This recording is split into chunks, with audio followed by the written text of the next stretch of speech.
Сьогодні у нас знов цікава зустріч з Костею, позивний код. Це у нас реактивна батарея 93-ї бригади «Холодний Яр». Вже було відео, як ми виїжджали з ним на позицію. Я знайомив вас. Сьогодні кілька історій таких розкажи. Ну, по-перше, як я вже анонсував історію, були такі ситуації, коли ти вже казав, я вже звідси не вийду. Да.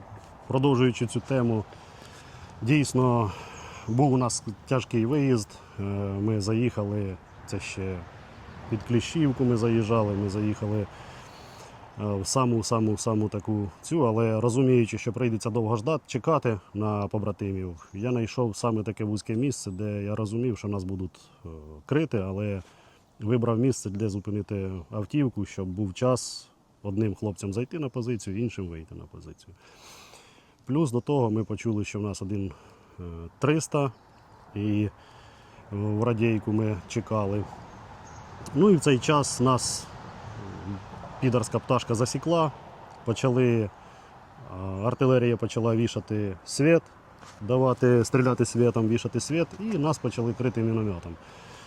Ну, почувши це, побратими ми доповіли операції, почувши це, побратими підняли теж свою пташку, прилетіли. І коли нас наскільки близько розірвався снаряд, що нас повністю засипало землею із метром, і ми попадали, ми впали і нас засипало землею, то наші вже ті, хто був на пташці, вони доповіли, що ми вже, більше всього, що ми вже 200. Тобто, тому що під час розмови по радійки осіклись і не було можливості вийти на зв'язок. Після того я в себе на спині знайшов осколок, який був зупинений, дякуючи ізраїльським плитам, які тоді були. Був такий потужний осколок.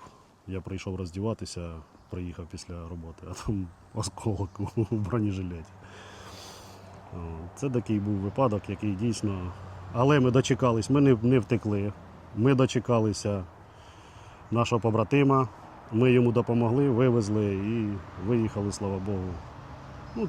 Це один із случаїв. А там якась ще було случай, коли ти вивозив і групу міняти пілотів і поїхав вже чекати їх у посадці. І що там трапилось? То було таке в мене. Фотографії то є. Теж почався артобстріл і відбило на деревині гілку і мені пробило тією гілкою бік, набило бік, пробило бік. Але навіть і на больничку тоді не той самий. Трошки підзалаталися, та й далі воювали, служили. Ще було такий прикрий, можна сказати, випадок, тяжкий для психіки. Це коли ми теж заїжджали ще на Кліщівку, через переправу переїжджали. Перед нами був буцефал і не міг розминутися з МТЛБ. Я став за ним, ми стояли, це наша була задача, завести на позицію генератор, були в ньому спалили, і треба було завести нам генератор. І зараз один хлопчина, то вже він перевівся в інший підрозділ, а він був тоді, та і циган теж в іншому підрозділі. По крайній мірі ми стоїмо на переправі, буцефал цей здає назад, для того, щоб розминутися із МТЛБ.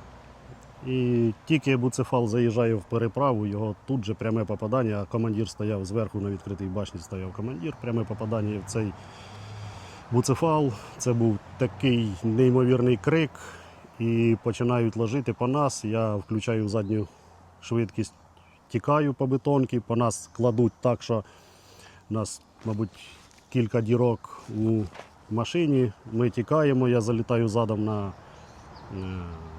просто знайшов місце в посадці, це ніч, нічого не видно, але на ощупь, можна сказати, знайшов місце, куди нирнуть, ми вискочили з машини. То один із тих, хто був з нами, мене обнімав, мене жодна дівчина так не обнімала, як він тулився, я в воронку впав, він мене обнімав так і трусився. То, мабуть, самий такий курйозний. Він трусився, обняв мене до такої степені і трусився. Він поїхав перший раз на бойовий виїзд і після того він перевівся. Тобто це в нього був один виїзд, після якого він і перевівся. Але, слава Богу, це в районі, по-моєму, Часов Яра була та дорога. Дорога та, що йде на Часов Яр, від Кліщівки на Часов Яр. Да, це ця бетонка, але це було сюди, ми заїжджали на Кліщівку, до Кліщівського лісу ми ще працювали. Це треба було туди заїхати.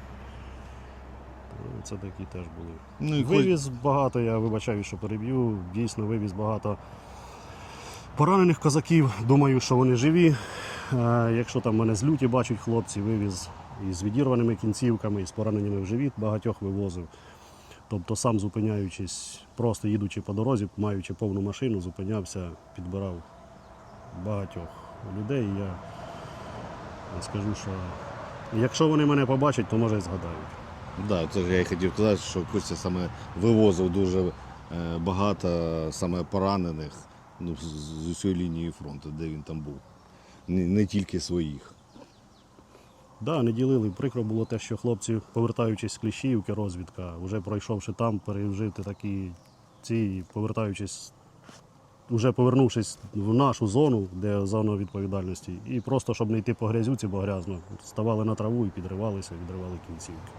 Скажи, а який момент саме за всі роки війни змінив твоє ставлення до життя? Та я навіть і не знаю, який це момент. Мабуть, це період. Це період, коли ти живеш тим, що ти працюєш, засинаєш, просинаєшся, працюєш і іменно робиш роботу, військову роботу. Це не мається на увазі, що ти там працюєш в цивільному житті, коли в тебе є відпочинок, коли ти це. А іноді бували такі періоди, що взагалі не було часу навіть на день-два просто перевести дух, тому що потрібно було їхати, когось завозити, когось вивозити, підвозити хлопцям то боєприпаси, то підвозити до скидів, то підвозити хлопцям ті ж самі дрони, то підвозити забезпечення, той бензин, генератори. І це все, да, доходило до такого вже, що як ото ослік падає з ніг, але встаєш і далі працюєш. І потім якось уже на сьогоднішній день ну, цивільне життя, коли ти приїжджаєш, повертаєшся в нього, це вже важко. Тому що бачучи, ти тут бачиш одне життя, а там бачиш інше життя. І ти не розумієш, ну, не вистачає, мабуть, часу для того, щоб в голові переключилося на те, що два різних житті знаходяться в одній країні. Так. А скажи, ну, на свій погляд, що найважче зараз для військового не з фізичної точки зору, а з моральної? Мавіки,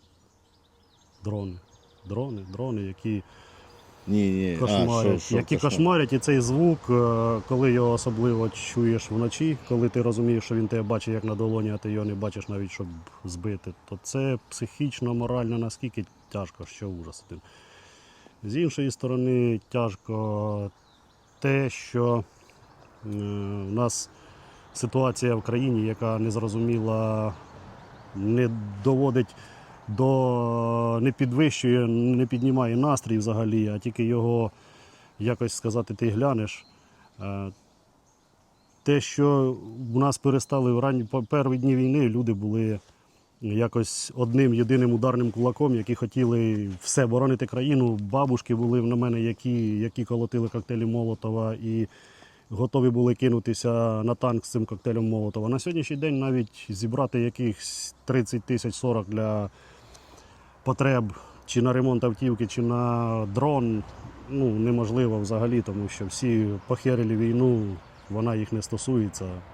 І вважають, що хай дурачки воюють, а ми побудемо вдома, десь під спідницею або ще де-небудь. А от скажи, от коли війна закінчиться, що ти зробиш в першу чергу, не таке глобальне, а от сама проста річ?